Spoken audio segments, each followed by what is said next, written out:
Coach, quand on parle des dates de péremption, oui. Déjà il faudrait qu'on sache, est-ce que c'est tous les produits qui ont des dates de péremption? Peut-on avoir, est-ce que, et quel justement, comment est-ce qu'on devrait faire pour éviter de tomber dans le piège des dates de péremption? Ok, bonjour, j'ai déjà salué. Je crois qu'il y a des images qui vont accompagner. Oui, je vais saluer mes amis qui sont du côté de Kribi, qui regardent beaucoup plus l'émission. D'accord. Okay. C'est vrai que la dernière fois, ils ont apprécié l'émission parce que beaucoup m'ont écrit. Okay. Ils ont dit, à Kribi, on demande de parler du breakfast des enfants. Okay. Non, je les salue. Ok, aujourd'hui, notre thématique, c'est les dates de péremption. Vous voyez un peu, que ce soit à Garoua, que ce soit dans les Saroès, partout au Cameroun, il y a des supermarchés. On va dire, dans les années 70, il n'y en avait pas. Maintenant, aujourd'hui, partout au Cameroun, même dans mon village, en Bête, vous allez trouver un supermarché, ouais, qui vend les produits industrialisés. Alors, maintenant, ce qu'il faut savoir, c'est que dans ces produits, il est capital, je pense même que c'est le sujet de l'heure au Cameroun, il est capital de maîtriser les dates de péremption. Vous allez voir, chez nous, on n'a pas cette culture que quand on entre dans un supermarché, la première des choses, c'est de regarder la date. On n'a pas cette culture. Vous allez voir, même les buveurs de bière, non, personne ne regarde la date. Et maintenant, comme je l'ai dit, nous sommes obligés avec les supermarchés qui sont un peu partout dans les 10 régions, on est obligé de prendre ça en compte. Donc, la date de péremption est capitale. Elle va nous donner l'information de la durabilité d'un aliment. Ça, c'est la première des choses. Maintenant, il faut savoir que là, il y a 2 styles d'aliments. Vous aviez les aliments directement liés à l'hygiène, qu'on va appeler les aliments, si on peut m'envoyer 3e image, voilà. Voilà, on va les appeler les DLC. Donc, date limite de consommation, vous allez voir. Vous voyez, par exemple, là, vous aviez sa date, c'est à consommer jusqu'au. Les DLC, c'est des aliments en principe liés aux microbes. C'est des aliments, quand vous arrivez dans les supermarchés, vous regardez la date, comme vous voyez là, à consommer jusqu'au. On donne l'heure, on donne le jour, on donne le mois. C'est des aliments très dangereux parce que c'est des aliments liés aux microbes.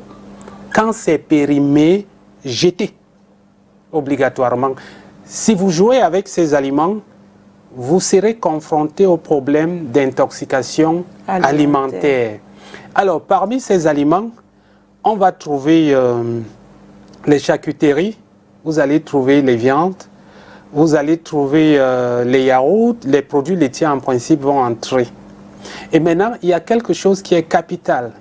À part la date de péremption sur ces aliments qui sont liés directement aux microbes, et il y a la conservation.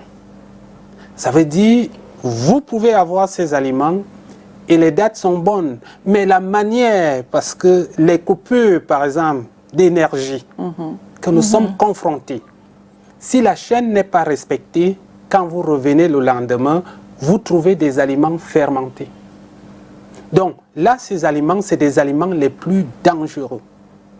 Ça veut dire quand il y a donc, ce que j'ai dit, le contrôle de la chaîne du froid. C'est des aliments, il faut vérifier les températures. Et il y a des aliments aujourd'hui pré-cuits un peu, qu'on garde aussi, et puis on va trouver aussi les surgelés. Et il faut faire donc très attention par rapport à ces aliments. Et il y a certains qui sont pasteurisés, par exemple les yaourts. Oui, les yaourts, hein, c'est un moment quand c'est périmé. Vraiment, je ne peux pas venir ici et dire aux gens, parce qu'il y a des gens qui peuvent vous pousser 2 semaines. Mais c'est des produits vraiment quand c'est périmé, pour éviter les problèmes. Il faut jeter à la poubelle. Maintenant, dans les supermarchés et les boutiques, les gens doivent avoir la culture de contrôler les stocks. Parce que quand les DLC entrent il faut regarder l'ancien stock. Si vous fonctionnez de telle manière que vous faites entrer des produits sans vérifier les entrées et les dates, je vous jure, vous allez vous retrouver des produits périmés. Alors, ceci, ça veut dire maintenant, chez vous, quand vous entrez dans les supermarchés, la première des choses, quand vous achetez les DLC, vérifiez la date. Et si vous constatez que la date est proche, peut-être eux n'ont pas vu, rapprochez-vous des gérants et signalez que, messieurs, madame, attention, vous aviez un produit pas très bien. Voilà. Donc, ça, c'est ce qui concerne les produits DLC. Si on peut m'envoyer 4e image rapidement, parce qu'il y a la différence entre ces produits. Ah, la DDM. Oui. Maintenant, il y a les DDM. Les DDM ici, c'est problème qualité. Vous voyez que les autres, on a parlé du problème hygiène. Ici, c'est problème qualité. Dans nos villages, on trouve déjà des DDM. Les DDM, les produits secs comme le maïs, les arachides, ça entre. Maintenant, les produits industrialisés, on va trouver les boîtages. Et maintenant, au niveau des boîtages, les dates de péremption sont aussi légèrement capitales. Et la conservation aussi devient clé. Parce qu'il faut toujours, quand vous achetez les boîtes, les températures, il faut faire attention parce que si la température n'est pas bonne, la boîte peut gonfler. Et là, malgré sa durabilité, il y a un problème. Donc, ça veut dire, à la maison, quand vous ouvrez une boîte, l'idéal que je peux dire aux gens, quand vous ouvrez une boîte, ne mettez jamais une boîte open, directement au frigo. Non. Quand vous ouvrez la boîte, mettez cet aliment dans un bol, vous couvrez avec un plastique papier film, vous laissez. Maintenant, dans les DDM, on va trouver les aliments secs, comme le riz, comme le maïs, comme je l'ai dit. Maintenant, différents des produits DLC qui sont liés directement aux microbes. Là, on ne parle pas de microbes, mais on parle de qualité. Voilà pourquoi leur date de durabilité, on va dire à consommer de préférence avant le... Tel jour. Voilà. Mais j'ai précisé quelque chose, c'est que ces aliments ne sont pas liés aux microbes. D'accord. Oui. Donc, un riz périmé va perdre sa qualité. Déjà, le goût, ça ne serait plus la même chose. Ses valeurs nutritionnelles, le riz va perdre ça. Donc, mon conseil en principe, même les DLC, quand c'est périmé, vaut mieux de mettre de côté. Parce que ça ne sert à rien de manger un aliment qui n'a plus de nutriments. Parce qu'en principe, ce que nous cherchons, c'est des nutriments. Parce qu'en principe, ici, le problème, c'est la qualité. Quand on va voir un peu ce qui se passe au pays, les riz périmés, en principe, ils entrent dans ce que nous appelons les DDM. Et les DDM ne sont pas en contact des microbes. C'est des produits, maintenant, on fait attention au niveau de la conservation. Parce qu'ils peuvent être attaqués par la moisissure. Même chez nous, à la maison, quand tu as acheté la farine, si la farine n'est pas bien conservée, au bout de 3 semaines, vous allez constater qu'il y a la moisissure. Des grues et des grumeaux qui ont... Voilà. Donc, c'est là où il faut faire attention. Maintenant, comme je parlais des autres, quand les magasiniers, par exemple, reçoivent les produits DDM, l'idéal, écoulez d'abord l'ancien stock. Et vous allez voir, généralement, quand vous entrez dans les supermarchés, ce qui se passe, c'est que quand un produit commence, peut-être si la date c'est dans 2 mois, vous allez voir, ces produits-là, on casse les prix et on présente les produits. Mais comme je l'ai dit, au niveau des DDM, le gros problème de ces produits, c'est que la qualité, il n'y aura plus. Et en principe, ce que nous cherchons beaucoup plus, c'est les nutriments. Quand un produit perd ses nutriments, je ne sais pas pourquoi je vais manger. Et maintenant, il y a donc le facteur mental. Parce que chaque personne sait que quand un produit est périmé, c'est très dangereux pour la santé. Et il ne faut pas s'amuser. Et ce facteur-là est vraiment très capital. Mais il y a des gens parfois qui peuvent blaguer on ne blague pas. J'ai vécu une intoxication alimentaire. C'était des Européens. Ils avaient des corned beef périmés. Et ils avaient mangé ça. Quand ils mangent ça, qu'est-ce que les gars ont fait? Ils ont jeté les canettes directement dans la poubelle. Ils ont caché. Mais ils ont accusé directement la nourriture. Oui. C'est après les enquêtes qu'on se rend compte que ils avaient mangé les corned beef et les corned beef étaient périmés. Donc, voilà pourquoi je peux dire aux gens que vraiment, quand un produit est périmé, l'idéal, c'est de mettre ça de côté. Comme le poison. Oui, ça devient vraiment comme le poison. Parce que j'ai vu ces gens, ils étaient vraiment... Ils étaient victimes d'une intoxication. Les pleurs étaient énormes. Mais ils accusaient la nourriture qui sortait du restaurant. Or, ils étaient tous conscients qu'ils avaient des produits dans leur sac et c'est ce qu'ils avaient consommé et ça a créé des sérieux problèmes.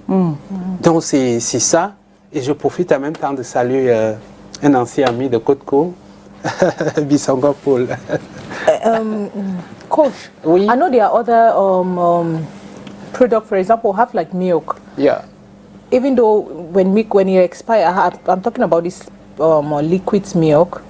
Normally, the taste of it, even when it's already been expired, it doesn't taste different from when. Like it's still the same. It has the same taste in such a way that maybe no, same. Because I've tried it though. I tried it. No, yeah, you can try. The problem, milk, you can eat before 2 weeks. But the problem is, same. Yeah. Ok, innocent. Ok. parce que moi, je voulais justement, je veux arriver avec la question de Cathy. Oui. C'est pour arriver à poser cette question. Quels sont les aliments qu'on peut consommer après la date de péremption? Et est-ce qu'on peut manger après la date de péremption? Dans les DLC, des produits liés directement aux microbes, Oui. les laits, il y a les laits pasteurisés. Voilà, c'est ce que Cathy disait. Oui. En principe, Milk. je vais dire quelque chose qui est vrai. En Europe, on peut pousser même 2 semaines. Mais j'ai dit qu'il y a un facteur mental qu'il faut faire attention. Parce que quand tu sais déjà qu'un produit est périmé, ça peut provoquer autre chose. Vous comprenez? Les produits laitiers, quand je regarde par exemple ici au Cameroun, les produits laitiers ont quelque chose qui est capital. La chaîne du froid. Il ne faut pas de coupure d'électricité. Tu peux avoir un produit bien, la date est bien. Mais s'il y a les ruptures de la chaîne du froid, je dis non. Par rapport donc à cette question, je vais dire les pays où l'électricité est stable, les produits laitiers, si la date traverse, vous pouvez manger. Les produits où, les pays où on coupe à tout moment, c'est très dangereux. Mais combien de temps donc? Ça veut dire, quand tu arrives, tu trouves que le produit là est périmé, il faut jeter. Je préfère être honnête. Mais par contre, si on est, par exemple, en Europe, où le courant parfois est stable, oui, vous trouvez... le courant est stable. Oui, parce qu'en principe, il y a 2 choses qui est claires sur les produits. Il y a la conservation, la chaîne du froid. Vous allez voir, on est victime au niveau des DLC au Cameroun. Les poissons, la conservation des poissons entre les viandes entre. Il y a des moments où vous arrivez, vous achetez un poisson. Vous arrivez chez vous, vous constatez que c'est pourri. Vrai, qui n'a jamais vu ça? J'ai acheté, j'avais acheté les poissons et après j'avais constaté que c'est pourri. Ça c'est dû à quoi? C'est parce que les coupures d'électricité, le poisson se dégivre. Parce que dès le départ, c'est des produits qui ont des microbes. Et dès qu'il y a rupture de la chaîne du froid, les microbes se développent. Dès que la glace refrappe, vous voyez ça congelé, mais dès que vous arrivez chez vous, là, c'est un produit pourri. Et voilà pourquoi la première règle, les DLC, il faut un courant stable. Et on est sûr que ici, quand c'est périmé, on peut pousser même 2 semaines, on mange. Mais les secteurs où on coupe le courant à tout moment, non, on connaît le jeu. Ça devient très dangereux. Et voilà pourquoi, quand c'est périmé, jetez. Vous ne jetez pas parce que c'est la date. Vous jetez par rapport à la chaîne du froid. D'accord. Oui, Ok. par rapport à la chaîne du froid. Si la chaîne du froid est stable, de telle manière que quand on coupe le courant, il y a un groupe qui va prendre la relève, c'est bien.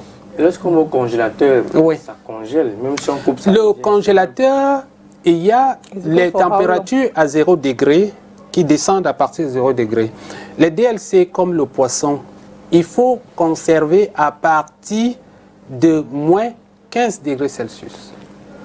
Et si vous commencez, si vous mettez le poulet au congélateur des températures de moins 15 degrés Celsius, s'il y a coupure de courant et que votre congélateur chute dans les zéros, et parfois même ça peut atteindre plus 2 degrés, les microbes vont se développer. Mais le congélateur, il y a congelé jusqu'à ce qu'il y ait la glace. Oui, tout. mais il y a chute de température. Après, avec la coupure de Avec la l'électricité. coupure, il y aura chute Il y aura de chute, température. exactement. La glace ne prend pas le relais, la glace qui est déjà partie. Non, elle va fondre, la glace va fondre. Et voilà pourquoi, dans la chaîne du froid, il y a les hautes températures de surgélation qui vont déjà dans les moins 30 degrés. C'est des températures, vous mettez un aliment, vous mettez le haricot vert, ça ne change pas de couleur. D'accord. Dès que ça entre là, ça se congèle. Or, les zones où on coupe trop l'électricité, quand vous mettez un aliment, pour qu'il se congèle même, il y a un problème. Il peut même faire 24 heures avant de se congéler. Résultat, cet aliment va être attaqué par les microbes. Donc, ça veut dire ceci. Est-ce qu'on peut dépasser la date de péremption là? On peut donc dire que les produits DLC, les produits liés directement à l'hygiène des microbes, vraiment, quand la date est là, il faut jeter. Il ne faut pas s'hasarder dans ça. Surtout, on prend en compte ce que j'ai dit, la chaîne du froid. D'accord. La base, la chaîne du froid est capitale. Voilà pourquoi, dans le contrôle qualité, chaque matin, il faut contrôler les températures de ces produits. Ok. C'est une obligation. Il faut contrôler. Ok. On va aller retrouver l'homme dans les rues de Yaoundé. Ceci, c'est pour vous inviter à regarder le Vox Pop du jour sur le thème de ce jour encore. I think the expiring date on products is like to show the number of time the goods could be consumed without any effect, and after that, consumption of the product will not be good to the body. It might be harmful, and I think that's it. That's why we put expiring date on products. La date de péremption est là pour signifier et pour que si la date de péremption est déjà arrivée, on ne peut plus utiliser ce produit et on ne peut plus le consommer. Ça veut dire que quand la date est arrivée, le produit n'est plus consommable. On peut soit le jeter. La date de péremption sur les aliments est à titre préventif. Car sur les aliments, quand on affiche une date qui n'est pas encore arrivée, cela permet en fait au consommateur de savoir si l'aliment est encore consommable ou pas. Donc, pour les aliments, il est important toujours de vérifier que la date de péremption ne soit pas encore dépassée avant de le consommer. Je sais que la date de péremption permet de reconnaître que l'aliment est encore valable pour consommer ou pas. Bon, généralement, nous au Cameroun, on ne se rend même pas compte qu'il y a une valeur une date de péremption. Nous ne vérifions pas très souvent. Pourtant, elle est vraiment essentielle. Et aussi, il y a des commerçants véreux qui déchirent cette partie-là, pour qu'on ne puisse pas savoir si elles sont déjà périmées ou consommées. Voilà, que dire? Donc ça veut dire quand même que les Camerounais, oui, ils sont vraiment... oui, les Camerounais sont briefés par rapport à ça. Oui, les gens ne blaguent pas. Les gens ne blaguent pas. Je peux dire par rapport à la question de Cathy que c'est des produits beaucoup plus qui ont des problèmes au niveau de qualité. Par exemple, les produits secs. Dans nos villages déjà, il y a le maïs qui entre dans ce que nous appelons les céréales. Et la conservation peut aller dans les 2 ans, 3 ans. Oui. Et parfois même 4 ans, si c'est bien conservé. Oui. Oui. Donc, ça veut dire maintenant, ce que je peux dire, je vais prendre le cas du maïs au Cameroun. Nous avons l'avantage que ce céréal, il va pousser partout au Cameroun. Si maintenant on entre dans les supermarchés, il arrive parfois que, bon, on veut un peu montrer à peut-être à Cathy Longon, que bon, je ne suis pas n'importe qui, j'utilise les maïs doux. Les maïs doux, généralement, ça vient en boîte. Quand les maïs doux sont périmés, je vais vous prendre ce cas, au Cameroun, vous vous confrontez à ce problème, que vous aviez les maïs doux périmés et que vous voulez faire les salades à 50 personnes. Oui. Vraiment, vous allez agir comment? Au Cameroun, vous vous retrouvez, vous aviez une réunion où vous devez recevoir 50 personnes, mais vous aviez les maïs doux que vous voulez utiliser, c'est en boîte, mais c'est périmé. Vous allez gérer ça comment au Cameroun? C'est compliqué. Parce que, compliqué. Parce que vous risquez d'intoxiquer plusieurs personnes. Voilà, il y a ce facteur mental. Oui. Mais j'ai 50 personnes, mais je me retrouve avec des boîtes de maïs doux périmées au Cameroun. Si c'est en Europe, oui, on peut le faire. On va pousser ces maïs, même d'un mois. On utilise. Ça, je suis clair sur ça. On peut utiliser même pendant un mois. Mais au Cameroun, il pleut et il y a des maïs naturels partout. Que de rester là et dire, bon, je vais utiliser... Non, allez, le conseil du coach, c'est que j'ai pris le cas de ce céréal qu'on va trouver dans les supermarchés. Ce céréal, on va donc faire les salades de maïs à base de ça. Mais au lieu d'intoxiquer, parce que le facteur mental est là, c'est 50 personnes. Vous aviez un maïs doux. Ce qui est sûr, c'est que en servant ce maïs, tu ne seras pas tranquille chez toi. Tu seras à tout moment d'appeler tes côtés. Maman, ça va. Parce que tu as peur. Tu es conscient que tu as fait passer du maïs périmé. Alors, dans une zone qui pleut, je conseille aux gens, allez acheter directement vos maïs. Frais. Au marché. Et coupez ça comme le maïs de Sanga. Faites les salades avec. Vous serez tranquille. On fait bouillir. Vous faites bouillir. Et faites vos salades. Tu vas dormir en paix. Voilà. Mais si tu prends les produits périmés, tu fais les salades avec pour 50 personnes, tu ne vas jamais dormir tranquille. Parce qu'à tout moment, tu vas... Tu attends, parfois même tu vas appeler certaines personnes. Calvino, ça va. Jusqu'à Calvino même va voir que... Mais ce monsieur s'inquiète de moi. C'est même quoi le problème? Donc, en principe, c'est ce risque-là qu'il faut éviter. Et moi, je dis donc que l'avantage chez nous, c'est que beaucoup de produits qui viennent en boîte, on les trouve d'une manière naturelle au Cameroun. D'accord. Ça veut donc dire que d'essayer, vaut mieux de prendre le naturel et on donne aux gens. Ça nous évite les oui, situations. ça évite vraiment les situations. Bonjour à vous. Les mamans devraient toujours goûter les pots de yaourt avant de donner aux enfants. Bref, toujours goûter les produits laitiers avant de leur donner. Parfois, les dates sont encore bonnes et le produit avarié dû aux coupures intempestives d'électricité.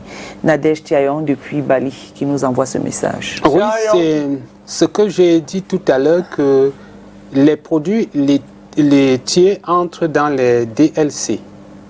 Par expérience, j'avais voyagé un jour avec des messieurs. Ils avaient pris les yaourts, ils ont mis dans leur sac. On a pris l'avion. On est parti. Ce qui s'est produit, c'est que quand ils sont descendus de l'avion, ils avaient bu les yaourts. Ça avait cuit. C'était grave. Ils étaient victimes d'une intoxication alimentaire. Donc, les produits laitiers, la chaîne du froid est capitale. Parfois même, lors de l'école, les mamans achètent les yaourts et donnent aux enfants. Il faut faire attention, on ne sait pas à quelle heure cet enfant va manger ce yaourt. Parce que c'est des produits, ça doit rester qu'au frais. Parfois même la date, on peut s'en passer. Mais la chaîne du froid est capitale. Mais là, il y a quelque chose. Soit vous arrivez, vous trouvez c'est bombé, soit comme elle a dit, le goût a changé, c'est fermenté. Avant donc de donner aux enfants, goûtez. Vous regardez la boîte, les yaourts, ça bombe. D'accord. Quand c'est bombé, jetez. But coach, there are also like there are other products where maybe you don't even see the expiring date on C'est ce it. que justement Nadège a dit. Ah oui. You don't see the expiring date, like it's not written, or either it's faded already. Oui, et à ce niveau, le goût change. Le goût. Non, mais il y a parfois aussi Mais le parfois, goût le goût ne change pas. Non, on appelle ces produits les produits transformés. Si la boîte n'est pas bombée, le goût va changer. Ça va être légèrement acide. Et maintenant, par rapport à ça, c'est souvent dû, on ouvre une boîte, on laisse comme ça. Même les boîtes de tomates. Quand vous ouvrez la boîte de tomates, ne laissez pas la tomate pelée ou concentrée dans sa boîte. Vous mettez dans un bol. Quand vous laissez dans la boîte 3-4 jours, ça peut vous créer des problèmes. Bref, en tout cas, voilà. En cinquième, là, comment reconnaître un œuf frais? On sort avec. Bon, en parlant même des produits laitiers, vous entrez dans les œufs. Vous voyez quelque chose. Chaque produit, dès le départ, c'est frais comme l'œuf là. Quand ça fait déjà 3 semaines, vous voyez ce que l'œuf nous présente 3 semaines. Vous voyez 3 semaines. Et enfin, vous voyez, en principe, c'est comme ça les produits. Et maintenant, les produits faits à base d'œufs comme les mayonnaises, ça ne blague pas. Quand une mayonnaise est périmée, jetez. C'est vrai. Quand Mais il y a des gens qui nous font manger est périmée, jetez. Les mayonnaises faites à la maison, c'est 2 jours. Et si jamais vous avez fait une mayonnaise à la maison et qu'il y a eu coupure de courant, jetez cette mayonnaise. Elle peut tuer tout le monde. Les produits comme le spaghetti. Quand vous préparez le spaghetti, si vous oubliez, parce que les spaghettis sont faits à base des œufs, il faut que j'explique ça aux gens. Cet aliment devient parfois dangereux quand vous l'aviez préparé. Vous voyez les œufs là, hein, ce que ça nous présente. Les spaghettis sont faits à base des œufs et du blé. Et généralement, il y a des gens qui vont utiliser des œufs périmés pour faire le spaghetti. Ceci, j'explique donc aux gens. Quand vous aviez préparé le spaghetti, si c'est fermenté un peu, jetez ça, ne mangez pas, ça peut vous tuer. C'est le code qui le dit. Parce que c'est fait à base des œufs. Périmé. Oui. Dès qu'il est fermenté, vous aviez constaté légèrement. Là, c'est ce que vous aviez acheté chez vous. Dès que vous préparez ça, si vous arrivez en soirée, vous constatez que ça a changé de goût, légèrement fermenté, jetez ça. Au cas contraire, ça peut vous créer des sérieux problèmes. Donc, c'est ça. Voilà, coach, on sort de cette émission en demandant, hein, parce que quand on parle justement, comment donc maintenant vivre, c'est-à-dire quand on a je voulais dire, les aliments que nous consommons tous les jours, sans risque après la péremption. Est-ce que, en dehors des œufs, des autres et œufs, vous avez dit parler des œufs, autant pour moi, du lait, qu'on doit immédiatement jeter, est-ce qu'il y a des aliments justement qu'on peut consommer sans risque? Oui, il y a des aliments qui peuvent faire 2000 ans. Oui. Les secs. Le pain. Ça a été prouvé en Égypte. Le miel, par exemple. Quand vous aviez le miel n'a pas ce problème. Le sel n'a pas de problème. Le sucre n'a pas de problème. Ça ne se périme pas. Et le pain Le pain est sec, non, mon frère. Le pain entre dans le groupe des céréales. Parce qu'en principe, vraiment, les céréales peuvent faire même 4 ans, même 5 ans. Même si c'est périmé. Les céréales, même si on écrit date de péremption. Je vais vous dire quelque chose qui est vrai maintenant. les céréales ne se périment pas. Mais Il a dit- ils nous mettent quand même sous les... Mais they do put Pourquoi je expiring dis date. ça? Le maïs, si c'est bien conservé, si votre maïs est... On prend le cas dans nos villages. Si le maïs est bien conservé, le maïs n'a pas de contact avec les microbes. Parce que c'est là d'abord l'un des gros problèmes. Le problème du maïs, c'est la moisissure. Ok. Oui, Quand il y a l'humidité, ça peut frapper. c'est vrai. En principe, même les légumineuses, il faut bien conserver le haricot, le coquille. Quand c'est bien conservé, ça peut mettre du temps. Ils ne sont pas en contact des microbes. D'accord. C'est les aliments qui sont en contact des microbes qu'il faut faire attention. Ok. C'est ce que je peux dire aux gens. D'accord. Voilà pourquoi si j'arrive dans mon village, je trouve du maïs qui a fait 3 ans chez la grand-mère, elle va me faire le couscous, je vais manger. Couscous de maïs, oui. Voilà. Parce que ça Mais sèche. maintenant, il faut que je précise, quand ça passe déjà le processus de transformation, Oui. surtout les produits qui viennent ailleurs, là, Oui. quand c'est périmé, non, jetez ça. Que ce soit du riz, jetez. Donc, si on a trouvé que le maïs Non, a été non, mangé non, par non, les non, charançons, on jette la partie. On jette ça. Je précise, nos maïs, là, qu'on fait chez nous, là, quand c'est bien conservé, il n'y a pas de problème. D'accord. Donc, c'est ça. Merci coach Polycarpe Zoa qu'on retrouve sur les réseaux sociaux. Rééquilibrage, hein, c'est ça? Rééquilibrage. Rééquilibrage Alimentaire, réapprendre à manger sur Et Facebook voilà. qu'on retrouve tous les jours. Vous pouvez poser toutes les questions que vous voulez. Et si vous avez besoin d'accompagnement, pas seulement accompagnement, vous avez besoin d'un suivi. Hein? Le coach est là pour vous aider à faire ce suivi-là. Merci d'avoir été des nôtres, chers téléspectateurs. Cathy, demain c'est un autre jour, mercredi. On aura cette fois-ci Francis Héret qu'on retrouvera, tonton Calvino.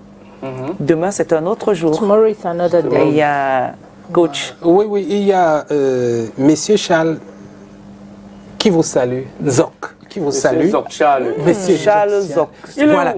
Hello to you, Miss. Et il est à Berthois et il vous salue. Et je pense qu'il va être fier par rapport aux céréales qu'on a parlé, le maïs, parce que au village, c'est ce que nous aimons trop manger comme couscous. Ok. Voilà. Population de Berthois, nous vous saluons via Monsieur Zoc Charles. Voilà, nous vous saluons. Je profite aussi pour faire un coucou à Maman Terre là-bas. Marie-Thérèse Azen, gros bisous à toi ma terre. Allez, demain c'est un autre jour. Restez en compagnie des programmes de STV. Dieu vous bénisse. À demain. Ciao.